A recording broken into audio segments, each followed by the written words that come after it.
তারা কেন মারছে? আপনি কি করেন? আমার একটা মাছের ঘের আছে এলাকায়, আমি কৃষক মানুষ।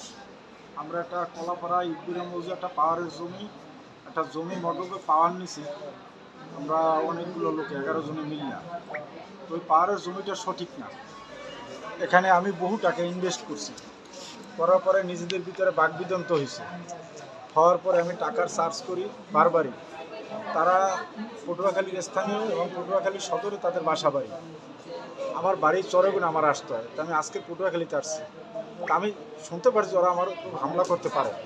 তখন আমি পটুয়াখালীতে বরিশালের উদ্দেশ্যে রওনা দিয়েছি। কালকে পটুয়াখালী পাখিরগঞ্জে থাকবো বা বরিশালে থাকবো, সকালে পটুয়াখালী যাব। কিন্তু যখন লেবুখালী পার হই তখন লক্ষ্য করি যে আমার মোটর সাইকেলটা ধাওয়া করতেছে, মানে কাছাকাছি। তখন মনে করেন বরপাশা বাজারের মতো আছে, ওইটা পারানোর পরে ওরা আমার সামনে দিয়ে দুইটা গাড়ি দিয়ে আমার গাড়ির সামনে গতিরোধ করছে। করেই মানে আমারে ওরা 4-5 জনে টানা আসা করতে আসে যে তোর আমাদের সাথে যাইতে হইবে। তখন আমি কি কেন মানে যাবো? আপনাকে কি অপহরণ করার চেষ্টা হ্যাঁ, করছে? আপনি আমার যেতে তুলে চান না, নেওয়া আপনার করছে। উপরে ইনজুরি করছে, এই হ্যাঁ, তো?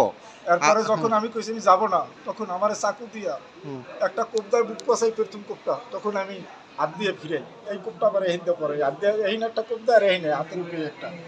তারপরে পিছন থেকে আসিয়া আমার ঘাড় পাশাই কোপ দেয়।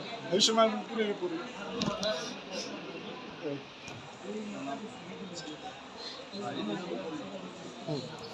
আপনি এখন কি চান? আমি আর সুস্থ বিচার স্যার।